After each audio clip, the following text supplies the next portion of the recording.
Les postos, on se retrouve avec Nono pour parler encore une fois de ce match de demain, mais encore de nouvelles informations et aussi on va parler de quel 11 pourrait être efficace demain contre Benfica. Nono est avec nous, salut Nono. Salut Sacha. Alors Nono, avant de nous dire ton 11, on va parler un petit peu des petites infos qui sont sorties ce lundi, on va faire un petit résumé. Alors, comme tu le sais, Lionel Messi est désormais forfait, on va pas le répéter. Alors, le PSG n'envisage aucun recadrage pour Kylian Mbappé après son pivot gang qu'il a mis sur ses réseaux. Son message exprime un ressenti et n'est ni insultant ni une remise en cause frontale des choix de Christophe Galtier d'après l'équipe. Donc Mbappé a échangé avec ses dirigeants ce dimanche à l'entraînement après ce pivot gang. Là, pas de tremblement de terre en interne. L'idée est plutôt de positiver. D'accord, cette énergie négative avant Benfica en Ligue des Champions. Nono, l'idée est plutôt de positiver cette énergie négative avant Benfica en Ligue des Champions ce mardi. Je croyais que Nasser avait dit qu'il n'y aurait plus de passe droit, plus de paillettes, que tout le monde était à la même hauteur. C'est encore des mensonges alors? Ouais, je vais te dire Sacha, méfie-toi du journal L'équipe. L'équipe, quand c'est Neymar qui envoie un scud comme ça, c'est un scandale, c'est ceci, c'est cela. Mais quand c'est Mbappé, il y a toujours, c'est pas grave, il y a une solution, machin. L'équipe a décidé que Mbappé, quoi qu'il fasse, comment il joue pas, c'est toujours le meilleur. Voilà. Donc il n'y a pas de débat possible. Est-ce que demain Mbappé peut répondre sur le terrain?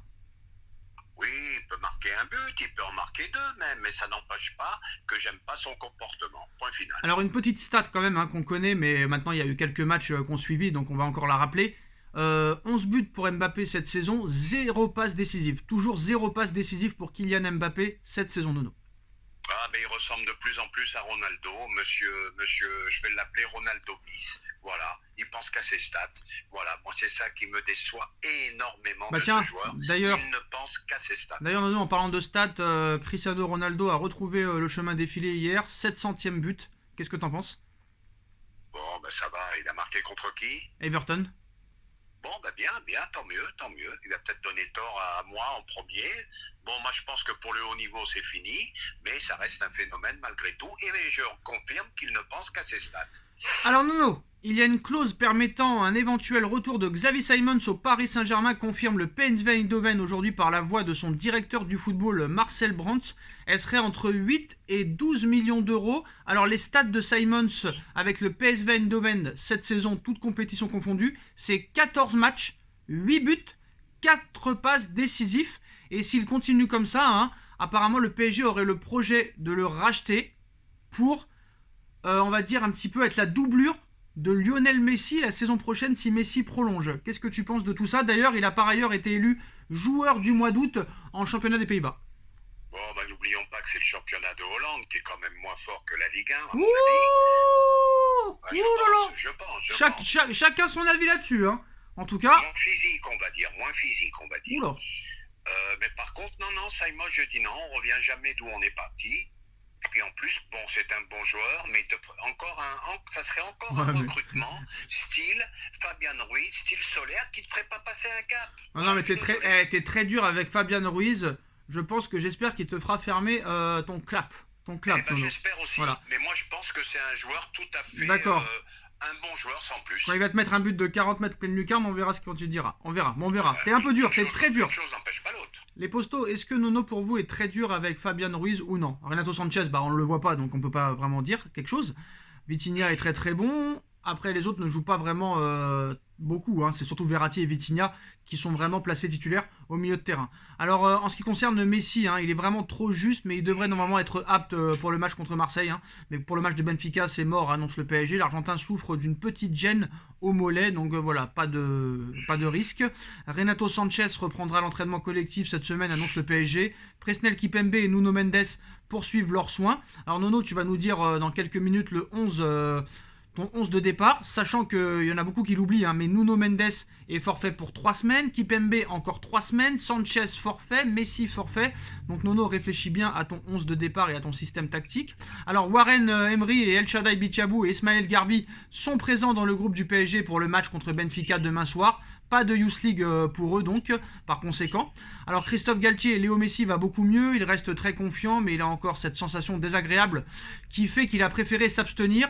S'il sera présent face à l'OM, on va voir l'évolution cette semaine, mais c'est fort probable. Donc voilà, ça veut dire que très clairement on prend pas de risque pour Lionel Messi. Donc je pense. Est-ce que pour toi c'est une bonne décision quand même de mettre Messi Oui, il est bien revenu cette année, il ne faut pas prendre de risques. Non mais par exemple, est-ce qu'il aurait peut-être fallu le laisser sur le banc et peut-être le faire rentrer, ou si jamais tu as besoin de le faire rentrer, ou fallait vraiment le mettre hors du groupe? Non, je pense qu'il fallait le mettre hors du groupe là. Il y a eu une gêne musculaire, faut pas prendre de risques, tout simplement. Alors Nono, bon, tu sais ce qui se passe depuis le match contre la Juve. Nuno Mendes blessé, Kipembe blessé, donc forfait. Lionel Messi forfait, Renato Sanchez forfait, un Ramos en grande difficulté, un Marquinhos un petit peu perdu, un Hakimi qui est très en dessous depuis le début de saison, un système qui n'a pas changé depuis le début. Honnêtement Nono, oublie les paillettes, tu es intronisé entraîneur du Paris Saint-Germain pour une soirée. Comment tu joues demain déjà dans le système et avec quel joueur? Alors déjà le système. Moi je joue en 4-3-3. Avec quel joueur, du gardien au défenseur, au milieu, aux attaquants? On va mettre Donnarumma, on va mettre Bernat en charnière centrale. Je vais faire une charnière avec ce que j'ai de mieux. Malheureusement, je vais faire Marquinhos et je suis obligé de mettre Danilo. Et de l'autre côté, je suis obligé de garder Hakimi, il n'y a pas mieux. En milieu de terrain, je mets un trio. Allô, stop. Parce que là, ça part un peu dans tous les sens. Donc, si je comprends bien, Donnarumma dans les buts, Marquinhos, Danilo dans l'axe, donc Ramos sur le banc. Sur le banc.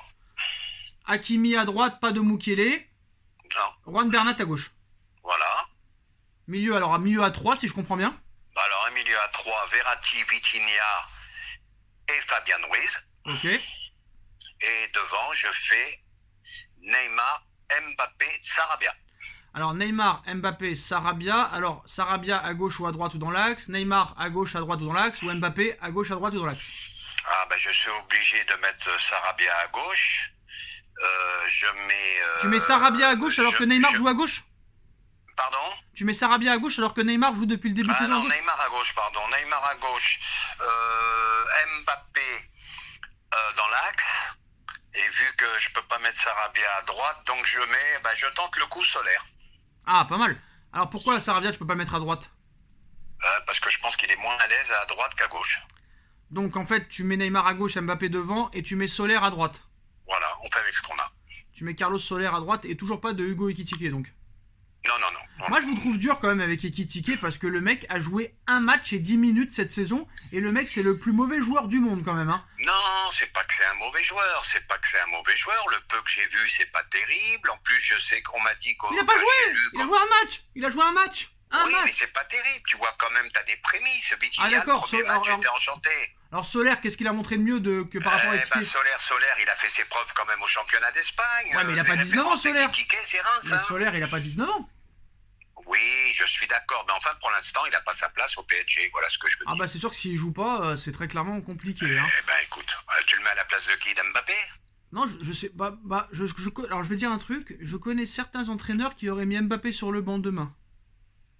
Oui, mais là je pense que c'est la révolution. Moi je vais dire la vérité, ça aurait été Guardiola ou Mourinho, entraîneur du PSG, Mbappé était sur le banc déjà contre Reims, et demain il serait sur le banc aussi. Moi je te le dis. C'est possible. Guardiola il a pas peur de mettre Mahrez sur le banc, Foden sur le banc, et Jacques Grealish sur le banc, hein. Ça fait 300 millions en tout, hein. Je te le dis. Ouais, je sais, voilà. je sais. Et d'ailleurs, moi j'ai rien contre Galtier, mais je pense que juste qu'il a pas les épaules. Dans la vie, tu sais, des fois on peut pas faire des choses, on n'est pas apte à faire. Là, très clairement. On est d'accord, à mon avis, il commence à subir Galtier. Non, je sais pas commence à subir, mais j'ai vu sa tronche. Et moi, les caméras Canal, ils m'ont fait rire. Toujours sur Mbappé qui fait la tronche.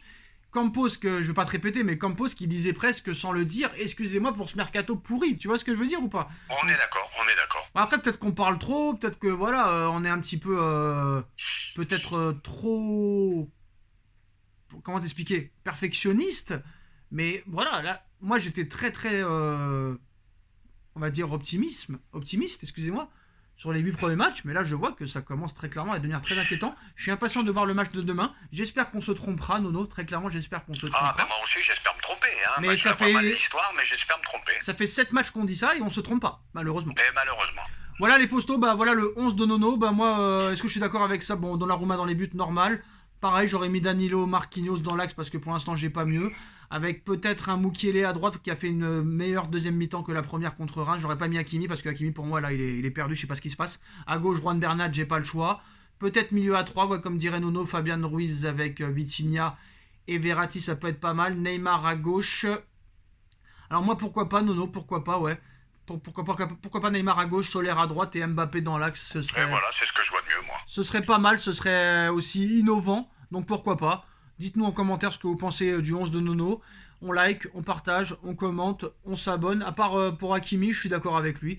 Et puis on se retrouve très très vite pour de nouvelles vidéos. Et Nono sera à nos côtés demain pour le match face à Benfica en espérant la victoire du Paris Saint-Germain. Salut Nono et à très vite pour une nouvelle vidéo. Tchuss. Tchuss.